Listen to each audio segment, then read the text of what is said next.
And greetings, saints of the Most High. Welcome to another installment of TMTO, the Messianic Torah Observer. Rod Thomas coming at you on a very sultry, hot midday or midweek day here in the DFW. I want to thank you for taking the time out of your schedules to fellowship with me.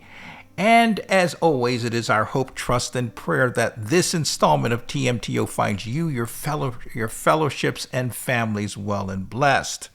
This is From Mourning to Comfort, the biblical calendar signal for the week of July 20 through 26. For our Jewish cousins around the world, this is the week that pivots. There is one week on the Jewish calendar every year. There's a week. And notice I said Jewish calendar, not Hebrew calendar, but the Jewish calendar, that moves our Jewish cousins from grief to comfort, all in the space this year, 2026, of 48 hours. It begins with Tisha B'Av, which is the 9th day of the 5th month of Yah's calendar year, along with its accompanying fast, which is a complete fast. And that fast begins at sundown on the 8th day of the 5th month. Now, on the Jewish calculated calendar, that will take place this year, 2026, on Wednesday, the 22nd, and it goes through sundown on Thursday the 23rd. Now, if you're using the observational calendar, such as I do, such as our family does, Tisha B'Av is on the calculated calendar, let me just say, is on Thursday the 23rd. Okay, I should have said that from the beginning. But for those of us who keep the observational calendar, Tisha B'Av this year is going to be on the 24th, Friday. And so if you go with the observational calendar, Tisha B'Av starts on Thursday the 23rd at sundown and ends on Friday, or Arab Shabbat, on the 24th. Okay? So that's the situation here. And if you recall last week, I gave you an overview of Tisha B'Av, and we discussed how on this single day of the Hebrew calendar, or the Jewish calendar, it's not the Hebrew calendar, I messed up on that, but it's the Jewish calendar, that both temples were destroyed. Both temples were in Jerusalem were destroyed, along with a few other tragedies that this memorial acknowledges. These tragedies occurred because of our unbelief, our rebelliousness, our incessant sin, and our stiff-neckedness. And this time of grief ends with Shabbat Nachamu. Shabbat Nachamu, also known as the Sabbath of Comfort. Now, Shabbat Nachamu memorializes when Yah looks upon his mourning people and says to them, amid their various and unrelenting shortcomings throughout the diaspora, comfort ye, my people. Isaiah chapter 40, verse 1. And by the way, beloved, Tisha B'Av is not, and I repeat, is not a mandated feast of Yehovah. It is a Jewish holiday. It's a memorial. The redeemed of Yah through Yeshua Messiah are not required to observe or keep this day. It's like the Jewish holidays of Purim and Hanukkah, a Jewish holiday, all of which holds tremendous spiritual significance for the spiritual walks of those in covenant with Yehovah and in Yeshua Messiah. But back to my point, Abba Yah has not given up on Judah, just as he has not given up on us, who are of Ephraim, and the Gentile nations. We, through the person and ministries of Yeshua Messiah, have been lovingly grafted into the commonwealth of Yasharal, of Yisrael. This according to the Apostle Paul in Romans chapter 11. Yet we as a whole have not produced the fruit that our Master has instructed us to produce. We've in essence, squander the precious time and resources he's provided for us to accomplish this fruit production, we've squandered 2,000 years. Yet there are branches of the graft, and I'm talking about we that are of the remnant, that are actually attempting and succeeding to produce that fruit that will not only promote the kingdom of Jehovah, but make Judah jealous and also promotes and images Jehovah in all the earth. Regardless, the apostle has assured us that all Yisrael, all Yasharal, will be saved. Romans chapter 11, verse 26. And how is Yah going to accomplish this great feat? I frankly don't know. And frankly, it's none of our business. Our responsibility as the redeemed of Jehovah is to be steadfast in our conviction and trusting faith, knowing that the gifts and the calling of Jehovah are irrevocable. Romans chapter 11, verse 29. Hallelujah. This is the comfort that we we Nazarenes, we Messianics are wise to take hold of. That comfort, beloved, is knowing that Yah has us in the palm of his hand. Master promised that as long as we stand and endure to the end, we shall be saved. Matthew chapter 10, verse 22, Matthew chapter 24, verse 13, and Mark chapter 13, verse 13. So allow these words, beloved, to be our comfort this week, even amid all the chaos, violence, hatred, evil that is taking place around the world these days. Our God is still on the throne, and he remains steadfastly mindful of us. Praise Yah.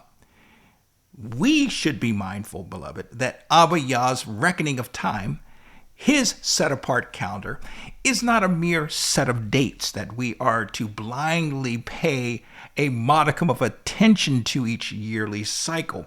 Rather, it serves as our curriculum. Yes, our curriculum.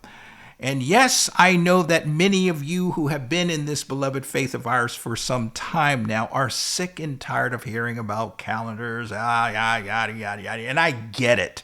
But hear me on this, beloved. The calendar does matter. It matters to our Father immensely. And because it matters to our Father, it would seem to me, at least, that it should matter to us. And that it must matter to us.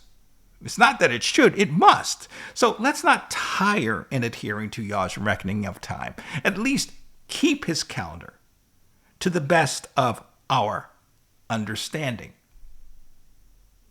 This past Sabbath, our Jewish cousins just observed Shabbat Kazon, the Sabbath of Vision. And if you've not had the opportunity to listen to or read my discussion on Shabbat Kazon last week, you're so led to do so, I'll place the link to it in today's show notes for your convenience over at the Messianic Torah Observer.org.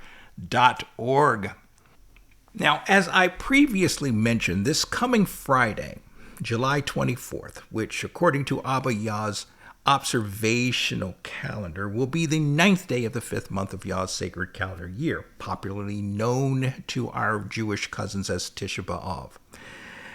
The fast. And most Jews around the world, however, will keep Tisha B'Av according to the Jewish calculated calendar this coming Thursday, July 23rd. Like Shabbat Kazon, I posted a discussion on Tisha B'Av last week. The link to that discussion I'll put in this post show notes for your reference and convenience. I'm also going to post the second part to that Tisha B'Av discussion later this week, Abba willing. As I mentioned at the start of this post, this week marks a week of grieving by our Jewish cousins, a week of pivot for our Jewish cousins. That is, grieving over the loss of the two Jerusalem temples and along with a number of other tragedies, Tisha B'Av as the central day of their acts of contrition. That is the complete fast, not wearing certain items of food, of clothing, and sitting on the floor, sitting basically in darkness and some with a little bit of light, not a whole lot of light, and some other things that it's an act of contrition, an act of grieving. In my first post on Tisha B'Av last week, I mentioned that this memorial is heavy on Yah's reckoning of time, his set-apart calendar. But here is what Yah's calendar understands that our undiscerning hearts and minds always need to be reminded of. When it comes to Yah's chosen and elect, mourning is not the final word on tragedies and hardships in our lives. For even on Tisha B'Av, there is already a movement toward comfort. And when it comes to the grief displayed or underscored by Tisha B'Av, comfort comes just the next day, and everything from there on changes. Now, another Jewish tradition is that this coming Sabbath is Shabbat Nachamu, the Sabbath of Comfort. Shabbat Nachamu is the Sabbath immediately following Tisha B'Av. This year, it is going to take place on Sabbath, July 25, 2026, the 10th day of the 15th month of Yah's sacred calendar year. It is named for the opening words of the Haftarah that is contained in Isaiah chapter 40, verses 1 through 26. Nachamu, Nachamu Ami, comfort, comfort ye my people, says your God, your Eloah. Yah's calendar is beyond that of a simple numeric linear mechanism for reckoning time. It envelops the story and journey of Yah's set-apart people. You see, after a Shabbat of prophetic warning, Kazon, and a day of mourning, Tisha B'Av, the very next day, which is Sabbath, opens with the most tender divine comfort in all of prophetic literature. I'm talking about verse 1 of Isaiah chapter 40, verse 1. Comfort ye, my people, or Nachamu, you, my people. Here in this verse, the word comfort or Nachamu is doubled. So Yah is applying here an intensive, urgent comfort. Then in the very next verse, 2, Yah instructs, speak ye comfortably or tenderly to Jerusalem, and cry unto her that her warfare, that is, her compulsory labor, is accomplished, that her iniquity, her sin is pardoned, that it is paid in full, and that she has received from Yod-Heh Vav-Heh's hand double for all her sins. And then in verse 3 of the same 40th chapter of Isaiah, which is referred to by some as the forerunner's call, is quoted in all 4 gospel accounts as the announcement of Master Yeshua's ministry. Matthew chapter 3, verse 3, Mark chapter 1, verse 3, Luke chapter 3, verse 4, and John chapter 1, verse 23. And it should be understood, beloved, that the comfort of Isaiah 40 is inseparable from the Mashiach's coming or advent. The Torah reading for this coming Sabbath is Vaetchanan. Vaetchanan is contained in Deuteronomy chapter 3, verses 23 through Deuteronomy chapter 7, verse 11. This parsha is highlighted by Moshe's plea unto Yah for him to enter the land of promise along with us of the second Exodus generation. Unfortunately, Yah denied Moshe's petition. Also contained in this reading is the most famous Hebrew declaration known as the Shema, which is contained in Deuteronomy chapter 6, verses 4 through 9. The Shema prepares us for covenant renewal. Traditionally, Shabbat Nachamu is the beginning of the Shiva D'Nekemta, otherwise known as the 7 Weeks of Consolation, or the 7 Shabbatot, between Tisha B'Av and the day of the blowing of trumpets, or Yom Teruah, which our Jewish cousins erroneously claim to be Rosh Hashanah.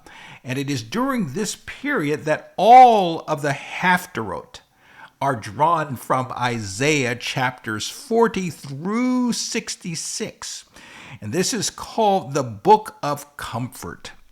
And thus, beloved, the entire arc of Shabbat life from late July to mid-September is comfort saturated. For the Messianic, Hebraic Notzari communities, however, Yeshua is the embodiment of Isaiah chapter 40's comfort. An unnamed voice in the wilderness, Vaetchanan the immerser, John the Baptist, along with the prophet Isaiah, would declare the coming comforter and the planned move of Judah from Tisha B'Av grief to Shabbat Nachamu comfort.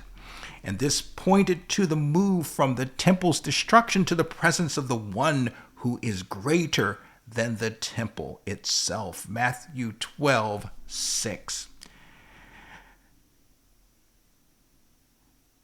Wherever you are this week, and whatever burdens and losses you are carrying, beloved, Shema, hear our covenant-making God speaking the words, the same words he spoke through Isaiah to even us today. Nachamu, Nachamu ami, comfort ye, my people.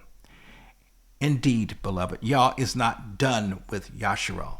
He's not done with Israel, and he's certainly not done with you. Take comfort knowing that your master, my master, our master, brings to us unparalleled comfort, or he should. His presence, his person, his ministry should bring us great comfort, knowing that our redemption draweth near. So even in the midst of all the stuff that's going on around us in the world, wars and political fighting, the cost of living through the roof, just people hateful and mean all around, terrible violence and so forth, we have a certainty, we have a hope. We are comforted because we have a future. And our future looks wonderfully bright, wonderfully amazing. Don't let the world condition right now steal your joy, steal your Nachamu, because we have a place not built by the hands of man where we get to go and spend all eternity with our Master Yeshua. And it's going to be a great, great, great thing. It's going to be a wonderful thing. And I hope you're looking forward to it. But you know what? Yes, it could be tomorrow. It could be years away. But you can start enjoying it now. Because when we give ourselves over to the Master, and he fills us with his precious Holy Spirit, his Ruach HaKodesh, the kingdom of Yah has already arrived in us. And we have joy. We have peace that surpasses all understanding. Stay well and abundantly blessed, dear saint. And until next time, shalom, shalom. I'll be back with you in another day or so. You take care.